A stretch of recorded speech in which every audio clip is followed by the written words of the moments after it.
Pak Andika, banyak orang yang mengatakan kerja itu enak ya. Iya, tergantung yang menikmati atau enggak ya. Ada juga orang yang bilang, aduh mendingan jadi seorang profesional kerja, profesional ya di bidangnya. Karena yang pertama, nggak munafik nih, orang kerja itu cari uang. Betul. Bahkan profesional pun income-nya jauh lebih tinggi daripada orang bekerja. Betul. Setuju hal tersebut ya? Setuju. Tapi mungkin secara definisi di segmen pertama ini kita akan bahas dulu. Sebenarnya esensi dari bekerja itu apa? Profesi itu apa, Pak? Oke, baik.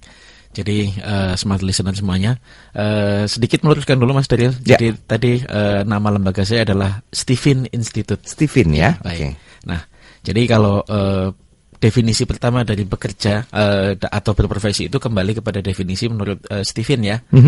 Bahwa kemudian kalau menurut Stephen, profesi itu adalah pilihan peran yang merupakan panggilan hidup dan sekaligus sumber penghasilan. Sehingga kalau ada definisi ini, kemudian maka ada 3 item yang perlu kita bahas ya. Yang pertama adalah pilihan peran, maka kemudian setiap orang secara sadar memilih satu peran tertentu. Kemudian yang kedua, panggilan hidup. Ya kalau dalam bahasa sederhananya, sepanjang dia masih hidup maka dia akan selalu terpanggil. Dan kemudian yang ketiga, sumber penghasilan. Nah, kalau sebuah aktivitas ini bisa dinyatakan layak sebagai profesi, maka kalau menurut Stephen harus mengandung 3 unsur ini. Jadi yang pertama itu tadi ya pilihan peran, yang kedua panggilan hidup, dan yang ketiga adalah sumber penghasilan. Nah, kalau kita bicara tentang bekerja, maka rata-rata sebagian besar di antara kita akan fokus pada poin yang ketiga, yaitu sumber penghasilan. Jadi kalau saya suka bercanda ditanya teman gitu kan, ditanya teman, tanyanya sih serius, sayanya yang bercanda jawabnya. Dia nanya serius, Mas, ada kerjaan nggak buat saya? Oh, kerjaan banyak, cuma duitnya nggak ada, mau? Nah, biasanya jawabannya pasti nggak mau kan? Ya karena kalau kerjaan itu pasti akan langsung konotasi kepada penghasilan. Income. Maka kalau kita bicara pekerjaan, maka tentu akan sangat berkaitan dengan poin yang ketiga, yaitu penghasilan. Dan serunya, banyak di antara kita, saya pernah mengalami juga fenomena ini bahwa pekerjaan ini bagus, secara finansial, secara income oke, tapi ketika ngobrol-ngobrol dengan teman, kemudian kita bilang, kita masih colak-colak nih sama kanan kiri, ada kerjaan lain nggak? Loh, teman kita bingung nih, loh bukannya kerjaan lo udah bagus nih? Iya sih, bagus sih duitnya, tapi gimana ya, kayaknya ada yang... Ada tapinya gitu ya. Iya, nah ini makanya kemudian... topiknya kan sedikit dibedakan, pekerjaan atau profesi gitu. Nah, maka kalau Stephen menajamkan kalau yang dimaksud profesi harus mengandung 3 unsur ini. Tapi kalau pekerjaan cukup sumber penghasilan saja, maka orang sudah bekerja. Dan kemudian pekerjaan itu adalah part atau bagian dari profesi. Jadi profesi ini letaknya lebih tinggi dibanding pekerjaan. Contohnya gimana? Jadi contohnya begini, kalau saya mencontohkan seseorang yang bekerja, maka tadi itu ya, dia hanya mencakup bisa jadi hanya satu di antara 3 kriteria ini kan, yaitu sumber penghasilan. Boleh jadi dia tidak merasa terpanggil. Jadi kalau tidak merasa terpanggil bukan bagian dari panggilan hidup, maka dia akan berpikir, kapan ya saya akan resign dari pekerjaan saya, kapan saya akan berhenti melakukan ini, atau kapan saya akan melakukan pekerjaan yang lain, gitu kan? Karena bukan panggilan hidup. Yang kedua, yang pertama, selanjutnya adalah pilihan peran. Kadang orang pun nggak ada pilihan. Oh, namanya dulu saya kuliahnya di sini, ya lulus ya kerjanya harusnya di sini dong.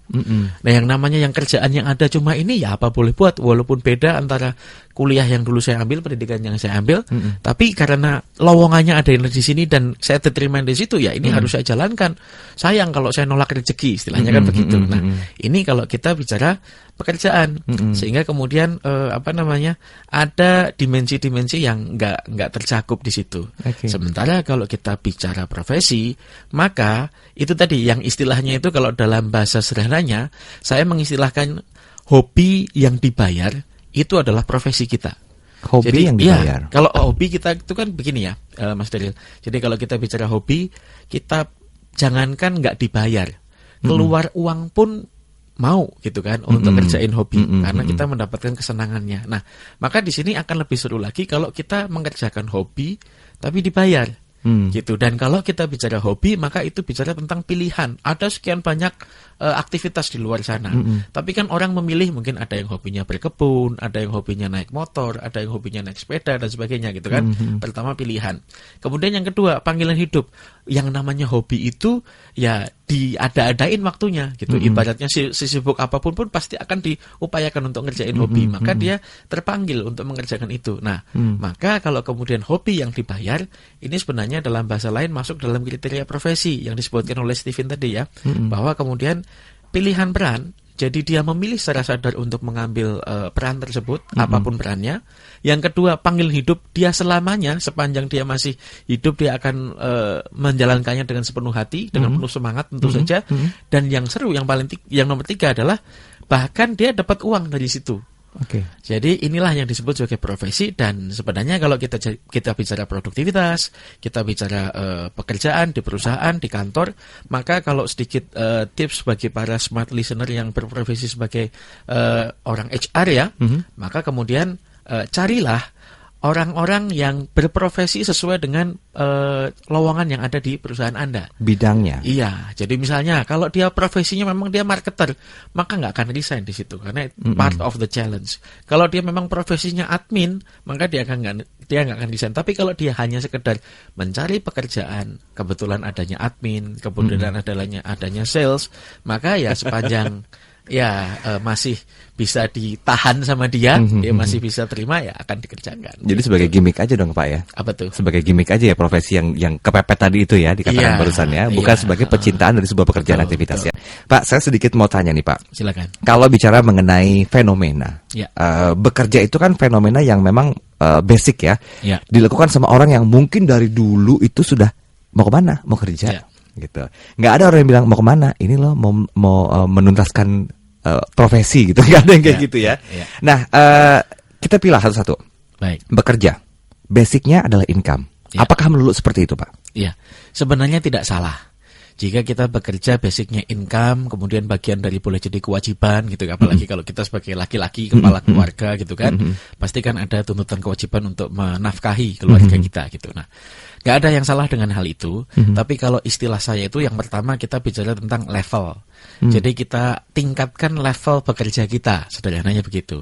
Nah, cuma meningkatkan level itu kan kita manusia ya, beda dengan mesin gitu. Yang mesin itu tidak ada aspek perasaan, tidak ada kebosanan, tidak ada passion, semangat dan sebagainya. Maka boleh jadi akan sampai pada titik di mana manusia akan menemukan kejenuhan, kebosanan dan sebagainya itu. Maka kalau tadi yang pertama saya bicara level, yang kedua kemudian kita bicara strategi. Jadi kalau menurut saya, ini contoh sederhana aja ya Mas Daniel ya. Jadi misalnya contohnya begini, saya menyatakan statementnya begini, profesi ini adalah nantinya akan jadi kacamata kita. Kacamata kita yang akan sangat membedakan walaupun pekerjaannya sama. Contoh konkretnya begini, misalnya saya sudah menetapkan bahwa profesi saya adalah seorang konsultan gitu ya.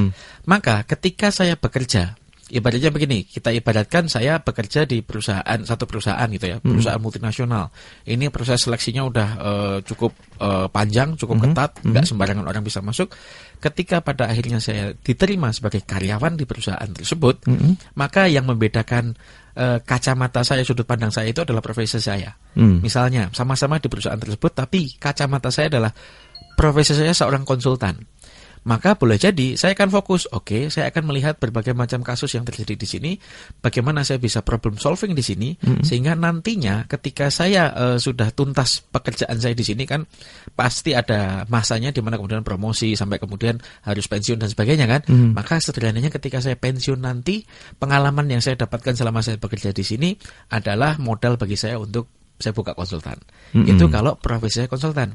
Tapi di pekerjaan yang sama nih, beda, nggak ada bedanya. Saya sama saya, yang membedakannya adalah kalau profesi saya pengusaha. Maka walaupun pekerjaan saya sama, yang saya lakukan sama, tapi kacamata saya berbeda kan. Kalau tadinya saya melihat berbagai masalah ini sebagai bagian dari mempertinggi pengalaman saya untuk problem solving, untuk menyelesaikan masalah, untuk nanti membantu orang lain, perusahaan lain sebagai konsultannya gitu kan. Maka kali ini saya belajar gimana ya salesnya, gimana ya pengelolaan keuangannya, gimana kemudian dia menjalin networking dan sebagainya. Padahal pekerjaannya boleh jadi sama. Jadi makanya saya bilang level dan strategi. Nggak ada yang salah dengan pekerjaan Anda hari ini, itu nggak ada yang salah sama sekali. Yang perlu Anda gali adalah what next. Is it part of your strategy or is this just a coincidence, itu bagian dari kecelakaan dalam tanda kutip ya. Apakah bagian dari wong dulu yang kelowongan yang ada itu cuma ini gitu. Atau memang part of the design, bahwa saya nantinya mau nyampe ke sana nih. Nah, cara untuk nyampe ke sana hari ini sampai mungkin 5 tahun ke depan, 10 tahun yang ke depan saya akan bekerja di perusahaan yang seperti ini, atau saya mau ngapain dan seterusnya. Maka itu tadi ya, nggak ada yang salah, sekali lagi penekanannya, tidak ada yang salah dengan pekerjaan Anda hari ini. Hanya kalau Anda memang pengen meningkatkan kualitas pekerjaan Anda, meningkatkan produktivitas Anda, maka profesi ini kemudian berbicara tentang meningkatkan level, dan yang kedua adalah mempertajam strategi Anda. Gitu. Yang tujuan akhirnya adalah pada akhirnya nanti kalau orang memang sudah kompeten, sudah punya kompetensi, maka uang itu adalah efek samping. Jadi kalau orang sudah punya satu kompetensi tertentu, apapun itu ya, apapun itu, maka kalau sudah punya kompetensi dan orang melihat si A ini punya kemampuan seperti ini, maka uang pasti akan mengikuti. Nah, ini kadang kita kebalik-balik nih. Jadi kadang kan kita bingung gimana caranya dapat uang gitu, sehingga apapun dikerjain. Maka kalau dalam bahasa sederhananya, ini kayak kita menggali parit melebar gitu. Sementara kalau dalam konsep Stephen, idealnya kita menggali sumur. Menggali sumur itu kan akan sampai pada titik di mana kemudian ada mata air di situ kan, muncul air di situ yang kalau dalam bahasa bisnis orang kemudian ada yang menyebutnya sebagai passive income gitu kan. Nah, kalau saya mengistilahkannya itu uang itu adalah efek samping. Kita nolak sekalipun duitnya ya segitu. Kita nggak mau sekalipun orang tetap maksa-maksain tuh nempelin uang di tangan kita, istilahnya begitu. Tetap aja dia transfer jumlah uang ke rekening kita, walaupun kita bilang nggak usah deh, saya seneng kok ngelakuin ini, tapi ternyata orang tetap memberikan penghargaan kepada kita. Maka itu yang saya maksud dengan itu tadi ya, kembali kepada definisi profesi menurut Stephen, bahwa profesi itu adalah ketika pilihan peran, panggilan hidup, dan sumber penghasilan jadi satu nih. Gitu. Oke, saya jadi terpikir begini loh Pak Andika. Ada orang mengatakan coba deh bekerja secara profesional. Yes. Ini definisinya apa? Ya, kalau profesional maka kemudian di situ ada standar berdasarkan profesi tertentu. Misalnya saya bisa bicara tentang profesional di dunia IT akan ada standarnya. Profesional di dunia perbankan akan ada standarnya. Nah, nggak ada yang salah dengan definisi itu. Intinya kalau kita bicara bekerja secara profesional itu ada standar yang harus kita ikuti kan. Nah, kalau kita bicara profesi, maka kita melebihi standar itu. Kasarannya kan begini kan. Kalau orang komplain bekerja yang profesional dong, maka dia sebenarnya sedang bekerja di bawah standar, betul nggak Mas? Ya kan. Maka profesional itu adalah level standar. Cuma apakah Anda dan smart listener semua mau hanya bekerja standar dan otomatis akan dapat penghargaan standar juga? Mestinya nggak mau kan? Maka beyond itu Anda harus temukan profesi Anda, sehingga nantinya Anda akan mendapatkan itu tadi ya, uang itu bagian dari efek samping karena kompetensi Anda. Oke. Sebenarnya sekarang cari uang atau memang mengharapkan uang ya? Ini kan dua hal yang berbeda ya. Kalau cari uang kita bekerja. Kalau mengharapkan uang berarti kan seperti dikatakan oleh Pak Andika tadi, secara profesional kita kerja, uang akan ngikutin kita. Nah, ini sudah ada beberapa SMS yang masuk. Kita coba bahas terlebih dahulu ya. Dari WhatsApp juga sudah ada yang masuk. Kita ke Bali ya Pak Andika ya. Baik. Dari Bali sudah ada Wayan Sila dari Bali. Profesi saya seorang programmer karena saya sangat menyukai dunia coding. Sekarang sudah mendirikan software house. Oke, baik. Berkomentar silakan. Ya. Nah, ini contoh yang sangat baik bahwa saya nggak tahu Pak Wayan ini apakah latar belakang pendidikannya apa atau aktivitas sebelumnya apa gitu ya. Tapi kalau sebagai sebuah contoh profesi, ini contoh yang sangat baik. Pertama, beliau menyukai coding. Sehingga kemudian pekerjaannya adalah sebagai programmer. Dan ketika beliau mendirikan software house, maka kalau asumsi saya ya dengan informasi yang terbatas yang saya punya ini, semoga nggak salah ya, mohon maaf sebelumnya kalau ada yang kurang tepat. Tapi yang saya tangkap, ketika beliau mendirikan software house, maka sebenarnya beliau sudah bercita-cita akan menjalankan seumur hidup nih, bagian dari panggilan hidup gitu. Sehingga kalau bagi saya, apa yang disampaikan oleh Pak Wayan ini, yang pertama, ketika beliau menyukai coding, maka ini adalah bagian dari pilihan peran. Akhirnya memilih menjadi programmer gitu kan. Karena beliau menyukai coding, maka kemudian menjadi programmer.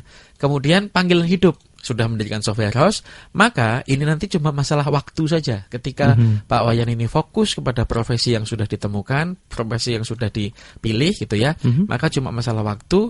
Jika memang Pak Wayan akan selalu selalu melatih diri. Kalau istilah lainnya itu ini istilah dari buku itu ya, maaf saya lupa nama bukunya, Deliberate Practice, latihan yang terdesain. Jadi konon kabarnya kalau seseorang pengen ahli itu harus melatih keahliannya itu 10.000 jam.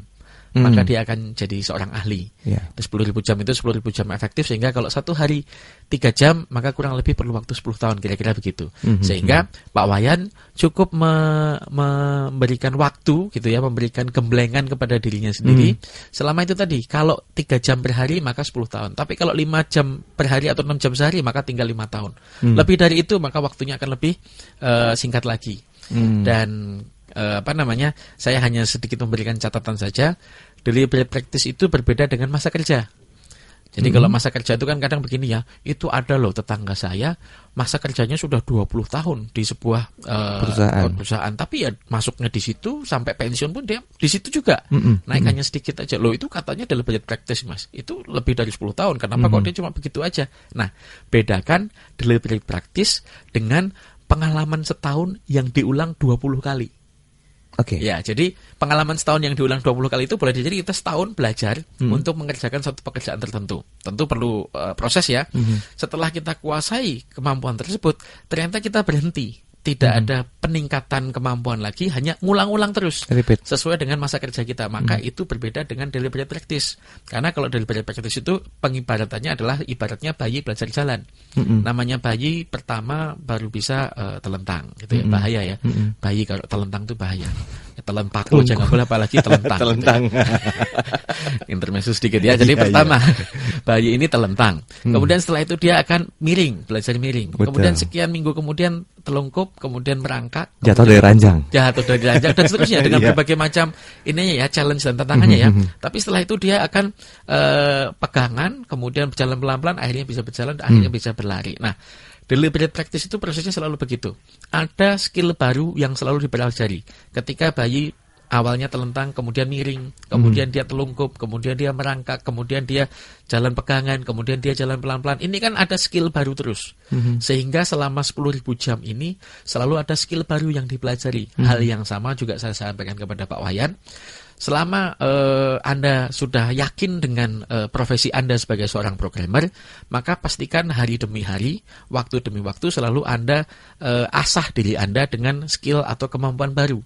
Sehingga akan ketika tiba waktunya 10.000 jam itu Anda capai, rumus umumnya itu ya, rumus universalnya, maka pada saat itulah Anda menjadi seorang expert. Expert itu levelnya di atas profesional ya. Kalau profesional tadi levelnya standar, maka kalau profesi ini kemudian kata lainnya adalah expert, seseorang yang menjalankan profesinya dengan keahlian. Yang inilah ketika sudah sampai di level ini, maka kemudian penghargaan akan ngikutin. Saya mau belajar dari kasusnya Pak Wayan Sila di Bali. Apakah memang bekerja sebagai seorang IT tadi ya, programmer atau berprofesi sebagai seorang programmer? Ya, yang membedakannya kalau saya menganalisa Pak Wayan ini adalah apakah Pak Wayan, saya biasanya mengajukan pertanyaan ini ya, apakah Pak Wayan bersedia menjalankan pekerjaannya sebagai seorang programmer ini sepanjang hidupnya? Ketika jawabannya iya, maka ini saya berikan satu tanda centang di bagian profesi. Kemudian kalau beliau jawab iya, kemudian saya tanya yang kedua. Biasanya sih yang kedua ini lebih gampang dibanding yang pertama. Yang kedua ini sebagaimana yang tadi sudah kita bahas. Apakah sumber penghasilan Pak Wayan dari programmer, aktivitas sebagai programmernya itu, aktivitas programmingnya? Kalau iya, sudah dapat centang yang kedua. Kemudian yang selanjutnya, yang pertama itu ya, apakah Pak Wayan kemudian secara sadar memilih peran ini? Beliau sendiri yang milih.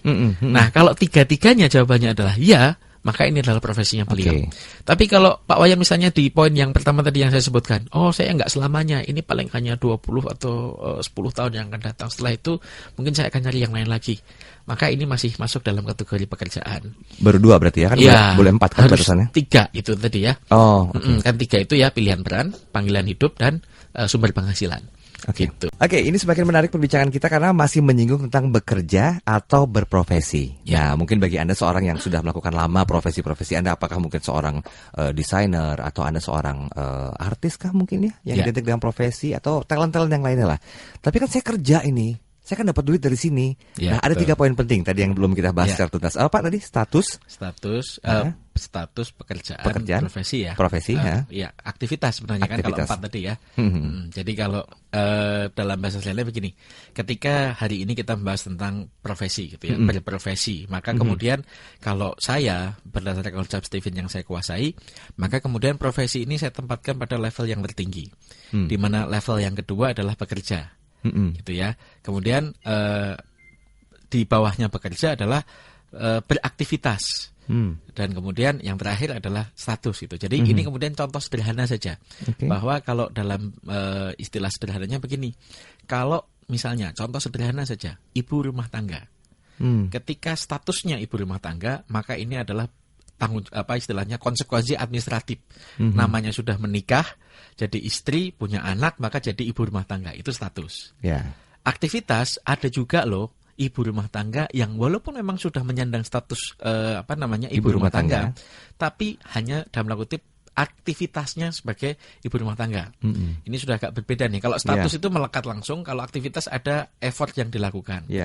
Sementara kalau pekerjaan, maka dia lebih in lagi terhadap apa yang dia lakukan gitu. Jadi energinya dikeluarkan lebih banyak, perhatian lebih banyak, fokusnya juga lebih banyak. Sementara kalau profesi, maka si ibu ini sudah yakin sepenuhnya bahwa ini profesi saya, ini pilihan peran saya, kemudian panggilan hidup saya menjadi ibu rumah tangga, dan kemudian sumber penghasilannya pun ya otomatis dari suaminya ya sebagai seorang ibu rumah tangga ya. Tapi beliau fokus di situ, maka ada di luar sana ada istilah ibu profesional, itu sudah mulai muncul istilah ini. Dan kembali lagi, ibu profesional itu baru bicara ibu yang standar itu gimana sih harusnya gitu ya. Ibu yang mungkin dalam standar keluarga misalnya tahu persis makanan kesukaan anaknya. Karena boleh jadi ada ibu yang lebih paham pembantunya nih dibanding anaknya gitu kan, dibanding ibunya gitu. Ketika ditanya makanan kesukaan anaknya ini apa gitu, ternyata yang lebih paham pembantunya itu. Saya pernah lihat video di YouTube seperti itu ya. Nah, maka kemudian ini dalam contoh paling sederhana saja. Nah, kalau kemudian dikaitkan dengan pekerjaan kita sehari-hari, maka kalau boleh saya menggunakan contoh Pak Wayan tadi ya, programmer. Ini kemudian kalau yang level paling tinggi, ini bagian dari profesi, maka bicara tentang seumur hidup akan dijalankan. Kemudian penghasilan juga ada di situ, kan beliau secara sadar memilih itu. Tapi kalau pekerjaan, ada orang yang pekerjaannya programmer, maka dalam tanda kutip saya bisa istilahnya mengasumsikan, menduga dia tidak akan selamanya menjadi programmer. Ketika dia dapat kesempatan untuk menjalankan sesuatu yang dia lebih sukai atau mendapatkan suasana baru, maka boleh jadi dia akan tinggalkan programmernya itu. Kemudian yang ketiga, kalau bicara aktivitas, kalau bekerja itu kan ada kaitannya dengan penghasilan gitu kan.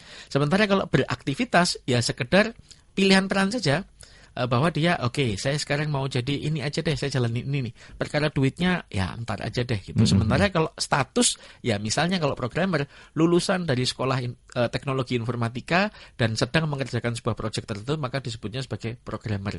Jadi ini kalau saya istilahkannya bagian dari level ya yang tadi sudah saya sebutkan gitu. Ya. Oke. Tadi tentang Pak Wayan kita analogikan ceritanya kasusnya ya. Analoginya begitu. Iya, kita ke Pak Ronald sekarang nih. Baik. Sejujurnya selama ini saya masih terjebak Pak pada rutinitas pekerjaan. Baik. Nah, bagaimana strategi agar saya bisa membuat jadi profesi dan bisa bermanfaat di masa depan? Oke, gimana? Silakan. Ya, jadi kalau secara sederhana untuk menemukan profesi Anda itu ada 3 parameter utama. Yang irisan dari 3 ini, maka disitulah profesi Anda. Yang pertama adalah talent. Kami meyakini setiap orang punya bakat yang berbeda, gitu ya. Yang kedua adalah passion. Setiap orang juga passionnya berbeda. Kalau talent ini sifatnya internal, genetik gitu ya. Sementara kalau passion ini sangat mungkin terpengaruh oleh lingkungannya. Gitu. Dan yang ketiga adalah resources atau sumber daya. Jadi kalau saya contohkan yang paling gampang saja, aktivitas menyanyi. Ada orang yang talentnya menyanyi, suaranya bagus. Kemudian ada juga orang yang passionnya menyanyi, suka nyanyi. Nah, ini sudah mulai bisa dibedakan ya. Ada talent dan passion gitu kan. Maka kalau ada orang yang talentnya menyanyi tapi passionnya nggak di menyanyi, maka boleh jadi dia suaranya bagus. Tapi ketika dia disuruh nyanyi di acara keluarga dan sebagainya, boleh jadi dia nolak. Enggak, saya lebih suka menyanyi untuk saya sendiri. Talentnya menyanyi tapi passionnya bukan menyanyi. Sebaliknya, boleh jadi ada yang passionnya nyanyi, tapi talentnya nggak menyanyi. Dia suka nyanyi, tapi yang dengerin yang nggak suka. Ya kan? Ada passionnya nyanyi, tapi talentnya dia nggak punya. Nah, ada lagi yang resourcesnya penyanyi itu maksudnya begini, keluarganya penyanyi, bapak ibunya penyanyi, gitu kan, keluarga besarnya penyanyi. Maka kalau disebutnya sebagai passion, idealnya talentnya menyanyi, suaranya bagus, passionnya memang dia suka menyanyi dan menampilkan nyanyiannya itu, dan resources dia pun dibesarkan ada di keluarga penyanyi. Nah, maka ini bisa jadi profesi nih, sederhananya begitu. Ini yang kemudian bisa jadi salah satu patokan untuk profesi saya itu sebenarnya apa sih? Coba Anda lihat talent Anda ada di mana, passion Anda apa, dan kemudian resources Anda apa saja. Jadi ini bisa list banyak ya. Talentnya boleh jadi ada 10, passionnya boleh jadi ada 15 yang beda-beda juga. Kemudian resourcesnya juga macam-macam nih. Silakan Anda list dulu. Nah, tapi Anda cari irisannya di mana, yang sama di antara ketiga bagian itu apa, maka itulah ini dalam artian sederhana ya, itulah calon profesi Anda, sederhananya begitu. Syarat dan ketentuan berlaku nggak kira-kira? Wah, maksudnya gimana tuh syarat dan ketentuan? 10 tahun, udah jalanin 5 tahun misalnya, antara profesi, menentukan, oh kayaknya lebih cocok jadi profesi. Kalau waktu itu kemudian sangat relatif ya Mas. Jadi ada yang kemudian dia sudah terlanjur menjalani satu aktivitas tertentu, setelah sekian belas tahun dia kemudian menemukan profesinya itu. Nah, sehingga kalau waktu sebenarnya sangat relatif, dan sejauh yang saya tahu, pengalaman saya menyatakan bahwa ketika orang sudah menemukan profesinya sesuai dengan talent, passion, dan resources, maka percepatannya akan sangat luar biasa. Ada rekan saya yang dia sudah menjalani pekerjaan sebelumnya berbelas-belas tahun gitu kan, dalam tanda kutip apa yang dia terima segitu-segitu aja, tapi ketika dia memutuskan untuk menyesuaikan ya, bikin strategi ya, nggak kemudian hari ini ketemu besok resign, nggak se-ekstrim itu ya. Jadi perlu berproses gitu ya, perlu berproses. Nah, ketika dia kemudian akhirnya memutuskan untuk all out, ternyata yang tadinya belasan tahun itu nggak menghasilkan apa-apa, dia hanya dalam hitungan tahun saja, nggak sampai 10 tahun, ternyata dia sudah jadi seseorang yang sangat luar biasa, menikmati aktivitasnya, mendapatkan penghargaan yang jauh lebih tinggi dari apa yang diharapkan, dan dia pun juga dikenal masyarakat atas profesinya itu. Gitu, begitu. Minum dulu Pak Andika. Oh iya, makasih. Saya bacain WhatsApp dulu ya. Saya pilih-pilih dulu nih. Ini ada Pak Ronald sudah ya. Oh ya, ini tadi Pak Wayan Sila dari Bali nambah ini. Sangat benar nih Pak, ini panggilan hidup. Saya mau bantu banyak orang katanya. Luar biasa. Ya. Kemudian dari line SMS nih kita lihat nih, ada Pak Irwan, usianya 28 tahun, saya driver sejak tahun 2010. Profesi saya juga driver. Hobi saya bermusik Pak. Bikin lagu, nge-game, dan pasti hobi saya driver juga. Ini banyak hobinya sebenarnya nih orang ini. Iya. Gimana? Pak Irwan tadi ya. Ya. Nah, sebenarnya begini. Ini kan karena komunikasinya terbatas ya. Jadi mohon maaf kalau sebelumnya waktunya mungkin nggak terlalu bisa untuk menggali lebih dalam. Tapi kalau dari apa yang disampaikan Pak Irwan, kalau memang di situ sederhananya begini. Yang membedakan Pak Irwan dengan supir-supir yang lain, driver yang lain adalah karena ada passion driver di situ. Maka kalau saya boleh menduga Pak Irwan ini ketika beliau menjalankan profesi sebagai seorang driver, maka boleh jadi dia akan antusias mencarikan jalan yang paling dekat, atau yang nggak macet, atau kemudian di jalan pun sambil ngobrol dengan penumpangnya. Akan berbeda dengan driver yang nggak passion di situ. Bisa kita duga ya. Maka boleh jadi dia ketemu macet akan ngeluh gitu kan. Ketika ketemu orang yang gimana-gimana gitu kan, boleh jadi dia juga akan gimana sih nasib saya jelek banget, dan seterusnya. Nah, maka kemudian tadi passion ini penting. Jadi bukan masalah drivernya, bukan masalah programmernya, bukan masalah pekerjaan Anda sekarang apa, tapi kalau di situ Anda memang passion. Ya, sebagaimana fenomena ini ya, transportasi online, kan? Saya beberapa kali pakai, nggak perlu nyebut merek di sini ya. Maka kemudian saya beberapa kali jasa transportasi online. Di situ saya dapat banyak sekali hal baru ya, bahwa kemudian dia sekian belas tahun bekerja di sebuah perusahaan tertentu sebagai karyawan biasa, dan kemudian dia resign dan profesinya dalam tanda kutip hanya sebagai driver. Cuma pada akhirnya dia merasa waktunya lebih banyak, uangnya juga lebih banyak, dan dia menikmati karena dia suka ketemu ke wilayah-wilayah baru, ke tempat-tempat baru, ketemu dengan orang baru, ganti-ganti kan. Kebetulan karena transportasi online, jadi tiap saat kan selalu ganti. Dan itu bagian dari passionnya dia, dan saya bilang lanjutin Pak. Silakan gitu. Cuma nanti akan sampai pada level selanjutnya, di mana kemudian ketika kita bisa dalam konteks profesi, maka kembali ke deliberate practice itu. Kalau drivernya ini hanya dijalani begitu saja, maka contohnya jangan sampai itu tadi ya, contoh yang disampaikan Pak Irwan tadi, jangan sampai kita hanya sekedar belajar nyetir, itu paling setahun 2 tahun capek lah ya, udah lancar gitu kan. Kemudian paham lalu lintas, itu mungkin tambah 1-2 tahun lagi, oke, total 3 tahun. Jangan sampai kemudian punya masa kerja 30 tahun, itu pengalaman 3 tahun diulang-ulang 10 kali. Yeah. Bagaimana kemudian kompetensi Anda sebagai seorang driver ini selalu naik levelnya nih. Kalau dalam bahasa bercandanya ya, Mas Daryl tahu ya film Transporter itu ya. Oh ya. Ya kira-kira driver yang jadi transporter itu loh, yang dibayarnya miliaran kemudian gitu. Kasarnya begitu. Driver yang dia juga bisa bela diri, yang dia juga kemudian juga punya kemampuan mobilnya nggak boleh nyebut merek ya, mobil mewah gitu ya. Ada edit value-nya ya buat diri sendiri ya. Maka kemudian kalau deliberate practice diterapkan dalam pekerjaan apapun, maka sebenarnya no problem gitu. Jadi kita tidak akan terjebak dengan stigma ya, bahwa ada status pekerjaan. Kalau pekerjaannya begini itu keren, kalau pekerjaannya begini itu nggak keren. Loh, sebenarnya keren nggak keren itu tergantung kita, tergantung kompetensi kita. Gitu. Saya meyakini pun kalau di luar negeri sana banyak sekali pekerjaan-pekerjaan yang sudah jadi profesi. Contoh pengamen pun di luar negeri sana bisa jadi profesi. Yeah. Karena memang di situ dia merasakan panggilan hidupnya di situ, dan bahkan dia juga dapat penghasilan dari situ. Pak, kalau bicara masalah kelebihan dan kekurangan nih Pak Andika, apa yang mungkin jadi sebuah poin penentunya? Ya, yang pertama adalah setelah ini pengalaman pribadi saya juga ya.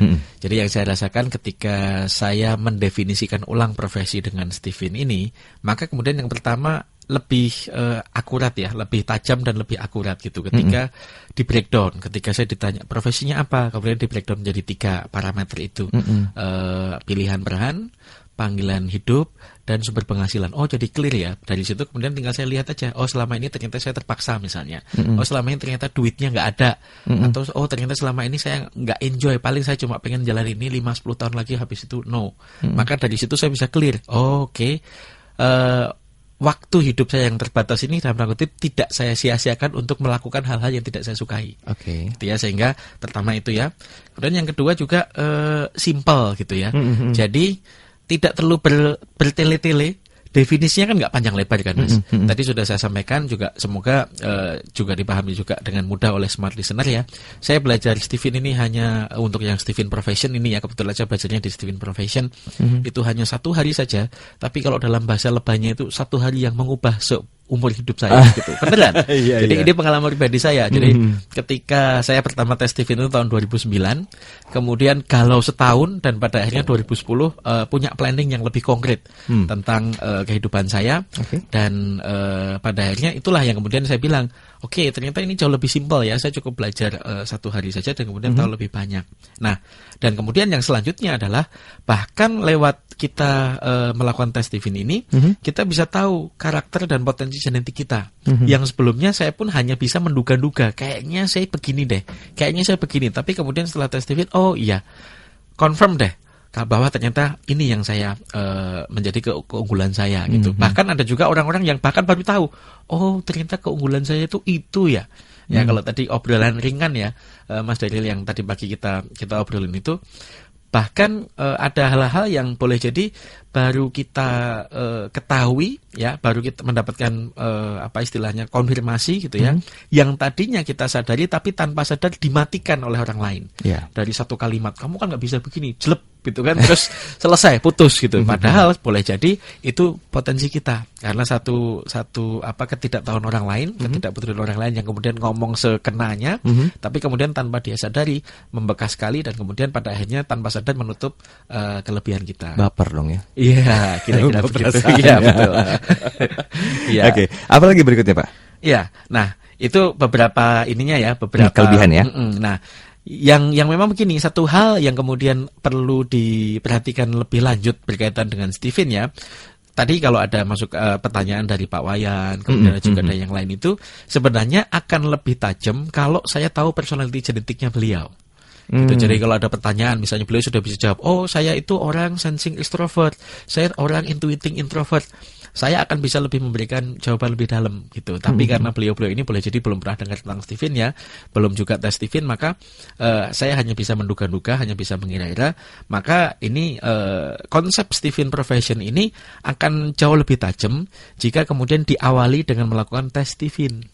Yang dimana tes Stephen ini nanti kemudian akan muncul hasilnya, dan ketika sudah muncul hasilnya, bolehlah nanti kita ngobrol lagi lebih detail gitu ya. Dimana kemudian dari hasil tes Stephen itu nanti yang akan menjadi pertimbangan utama ketika ada diskusi, ada strategi gitu ya, ada level yang harus diketahui dan yang harus dikuasai oleh masing-masing dari yang sedang menyampaikan situasi yang sedang dihadapi saat ini. Oke, gitu. Baiklah. Kita ke WhatsApp dulu ya Pak ya. Baik. Ini dari Bapak atau Ibu Eri di Bogor. Baik. Adakah cara yang paling mudah Pak untuk mengetahui talent atau internal genetik seorang agar tidak coba-coba profesi atau mengurangi biaya coba-coba katanya?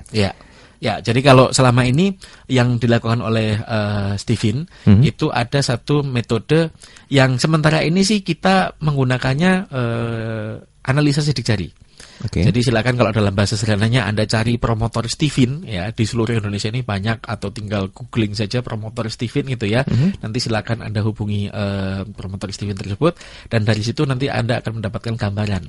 Sementara ini tes sidik jari, walaupun saat ini Stephen juga sedang mengupayakan untuk tes DNA untuk kemudian mendapatkan hasil yang lebih akurat. Oke. Ini no name.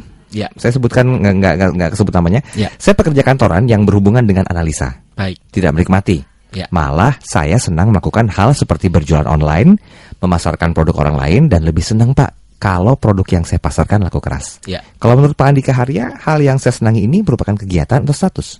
Ya. Yang bisa menjawab pertanyaan ini beliau yang bersangkutan ya. Jadi Anda cukup kembali kepada 3 definisi aja ya. Pertama, pilihan peran. Kedua, panggilan hidup. Dan yang ketiga adalah sumber penghasilan. Kalau perbedaan antara status, aktivitas, pekerjaan, dan profesi. Kalau profesi semuanya kan masuk. Nah, kalau pekerjaan bicara tentang penghasilan saja. Nah, kalau aktivitas itu itemnya boleh jadi dia belum menghasilkan. Kemudian, tapi dia secara sadar memilih peran itu. Sementara kalau status itu bagian dari satu hal yang melekat pada diri kita. Maka kalau kembali ke pertanyaan tadi, kalau Anda belum mendapatkan penghasilan dari situ, atau dapat penghasilan tapi ya masih so-so lah gitu ya, maka itu masih pada aktivitas. Tapi kalau Anda sudah mulai mendapatkan penghasilan di situ, Anda mulai nyaman di situ, maka di situ pekerjaan. Nah, saran saya, coba Anda luangkan waktu lebih lanjut lagi untuk digali ya di bagian pilihan peran, kemudian panggilan hidup, dan juga sumber penghasilannya. Coba Anda gali, betulkah itu nanti akan jadi embrio atau awal dari profesi Anda. Yang kalau memang ini nanti bisa ketemu bahwa oh ternyata ini ya awal dari profesi saya, silakan itu dikembangkan lebih lanjut. Tapi kalaupun enggak, ternyata dalam perjalanannya menemukan hal yang lain, silakan Anda ikuti. Yang penting itu tadi 3 item yang menjadi persyarat profesi itu, yaitu pilihan peran, Anda secara sadar memilih aktivitas tersebut, ya kegiatan tersebut. Kemudian yang kedua, panggilan hidup. Selamanya, sepanjang hidup Anda bersedia untuk menjalankan aktivitas tersebut. The calling, betul. Kemudian yang ketiga adalah sumber penghasilan. Di saat yang sama, Anda pun mendapatkan penghargaan secara finansial dari aktivitas tersebut. Maka ini yang menjadi profesi Anda. Oke, baik. Nah, bicara masalah perbedaan mendasar antara beraktivitas, bekerja, dan profesi. Tadi kan kelebihannya sudah disorot ya Pak ya. Baik. Di menit-menit terakhir ini kita mau lihat tentang kekurangannya. Ya tadi ya. Maka kemudian kalau kita bicara kekurangannya, maka itu tadi harus melakukan tes personality genetik terlebih dahulu. Harus tes Stephen dulu ya. Itu kalau bahasa sekaliannya begitu. Kemudian yang kedua, di konsep ini tentang bekerja dan berprofesi ini bukan konsep shortcut atau sistem simsalabim ya.